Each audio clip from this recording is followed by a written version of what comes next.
Hello everyone, welcome to our YouTube channel. We are knowing about transport within the plant. We have seen that water is absorbed by osmosis process from the soil by the root hairs and the water pushed by root pressure to the columns of water in the xylem vessels. But root pressure pushes the water upward for some height only. Now in this video we are knowing about the mechanism of which the water travels through the plant.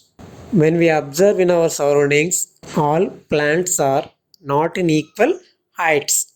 Some plants are very tall, like eucalyptus, they have 180 meters height. Then, how does the water travel such in these plants? Now, to understand this, let us we recall the activity that we have performed in lower classes, that is transpiration process. In this activity, we took a potted plant and we selected a branch and tied with a polythene bag and leave for some time in under sunlight. After some time, when we observe the polythene bag, it has some droplets inside. Where do these water droplets come from? We know that stomata evaporates the water through them. The evaporation of water through leaves is called here transpiration. In plants, water evaporates through stomata of leaves and lenticels of stem. After entering water into the xylem vessel, it forms a continuous water column and it does not break because of its continuous molecular attraction. In xylem vessels, water molecules are attracted by themselves by a cohesive force and the water molecules are attracted towards the xylem walls, that is known as here adhesive force. By these two molecular attractions, it forms a continuous water column in xylem vessels from the root hairs to the top of the leaf of a plant. When the leaves transpire, there is a pulling effect on the continuous column of water in the xylem vessels. The top end of these vessels are surrounded by the leaf's mesophyll cells, which contain a cell sap. The water is continuous from the xylem vessel to the walls of the mesophyll cells, from which the water evaporates into the air. This is cause for the pulling of water. This is a property of water. We can demonstrate it while drinking cold drink through a straw. While drinking cold drink with a straw, cold drink comes into our mouth with continuously without any break. In this way, water travels in the plant from the root to the tip of the end. Now we have understand the water conducting system in a tree. Just we recall it.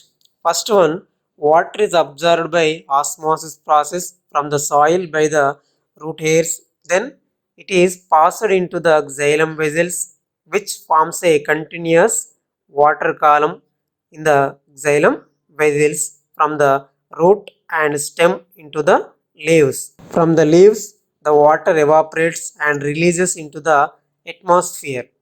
The evaporation creates the main pull of water and root pressure gives a push from below. These two processes results in a continuous column of moving water in the transpiration stream of a plant. In this way, the water travels through the plant. Transport of mineral salts. We know that mineral salts are necessary for plant nutrition and these mineral salts are obtained from the soil solution through the root hairs. These salts are in the form of electrically charged ions. Example, sodium chloride in the form of sodium and chloride and magnesium sulfate in the form of magnesium and sulfate. These salts are not absorbed into the root hairs by the diffusion process, but the use of energy by the cytoplasm.